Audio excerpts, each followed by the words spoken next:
গুড়া চাইছ, গুড়া চাইছ, তবে যাই না ঘরে, আমি নবীর কাছে টাকা নাই, পয়সা নাই, তোমার গুড়া কোত্থেকে কিনে দেব? হুসাইন ডাক দিয়া বলে, ইয়া রাসূলুল্লাহ, না না ভাই, যদিও আপনার কাছে টাকা নাই গো, আপনি নবীরে আমার আল্লাহ গোটা জগতের রাহমাতুল লিল আলামিন বানাইছে। নবী গো, আপনার এত সম্মানী আমার আল্লাহ বানাইছে, আপনি যদি আমার আল্লাহর কাছে কোনো কিছু চাওয়ার মতো চান,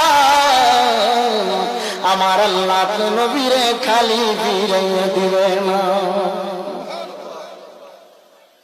আমার নবী ডাক দিয়ে বললেন, হুসাইন রে, তুমি বলো দেখি, তোমার গুড়া যদি তোমারে যদি গুড়া দেই, তোমার গুড়ার রশিটা কেমন হয়?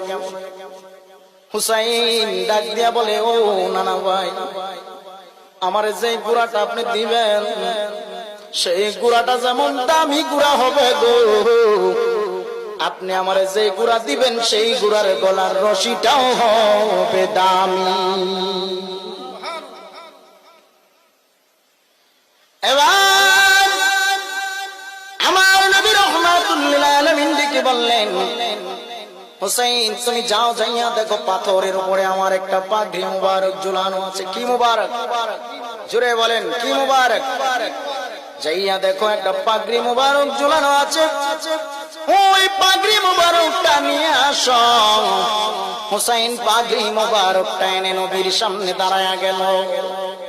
আমার নবী ডাক দিয়া বলে, হুসাইন রে, দুইটা চোখ বন্ধ করে দাও, দুইটা চোখ বন্ধ করে দাও। হুসাইন চোখ দুটো বন্ধ করে যখন দাঁড়াইয়া রইলেন, মায়ার নবী রাহমাতুল লিল আলামিন হাত এবং হাঁটুটারে মাটির মধ্যে ফালাইয়া দিছে। ফালাইয়া আমার নবী ডেকে বললেন, হুসাইন চক্ষু খুলো রে। হুসাইন চোখ খুলে তাকাইয়া দেখে নবী আমার গুড়া সেজে মাটির মধ্যে হাত এবং হাঁটুটারে মাটির মধ্যে লাগাইয়া আমার নবী গুড়া সেজে রয়েছে। হুসাইন উঠো, আমার কাঁধে উঠো, গুড়ার স্বাদ তোমার মিঠে যাবে। হুসাইন ডেকে বলে, না না বাবা, আপনার পিঠে ওঠার মতো সাহস আমার নবী গো, আপনি তো দুজাহানের বাদশা, আপনার পিঠে যদি আমি হুসাইন উঠি, আমার আল্লাহ যদি আমার প্রতি বেজার হয়ে যায়। নবী আমার ডেকে বলে, হুসাইন রে, আমি নবী যদি তোমার প্রতি সন্তুষ্ট থাকি, আমার আল্লাহ সন্তুষ্ট আছে। হুসাইন ওঠো রে, আমার পিঠের মধ্যে উঠো।